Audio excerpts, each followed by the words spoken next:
আমরা দেখেছি বিভিন্ন মিছিল হয়েছে, কিন্তু বিগত অনেক দিন ধরে বালিতে কিন্তু আপনি এমএলএ বা কৈলাস বিশ্ব যুব সভাপতি এই তিন ত্রয়ীকে একসঙ্গে কখনোই দেখা যাচ্ছে না।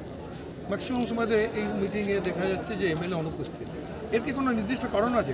আমি বলিনি, তুই বলছিস, আমি বলছি যে দেখ, এইটা হচ্ছে পুরো প্রফেশনাল নয়, এটা জীবনের জন্য। আমাকে কালকে আমি এসেছি দিল্লি থেকে, কৈলাস আমাকে একটা মিষ্টি ওই বিয়ে বাড়িতে গেছিলাম না কোথাও একটা, সেইখানেও বলতে আমি চলে এলাম এক কথায়। এটা হ্যাঁ সবাইকে বলেছি, আমাকে না বললেও যদি ফোন করে ডাকে আমি ছুটে আসি, সোজা কথা।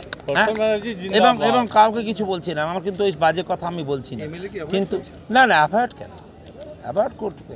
কিন্তু আমার মনে হয় এই সব জায়গা ঝাঁপিয়ে পড়ো, আমি ঝাঁপিয়ে পড়েছি। আমাকে অনেকগুলো কাজ ছিল খেলার জন্য, কাল মানে খেলা চলবে এইসব আমাকে অ্যাডভাইসারি করার জন্য। না না আমি দেখিনি, আমার ইলেকশনে দুর্দান্ত গেছে, কল্যাণ থেকে আরম্ভ করে যারা যারা পিছনে আমার সবাই মিলে, সব ভাইরা মিলে করে দিয়েছে। তা না আমি জিততাম না, এর আগে আমি হেরেছিলাম মানে শেষ মুহূর্তে জিতেছিলাম দুটো কি চারটে কথা, কিন্তু কৈলাসরা মিলে সবাই মিলে হ্যাঁ সব ঠিক আছে। আমি বলছি কিচ্ছু করবো না।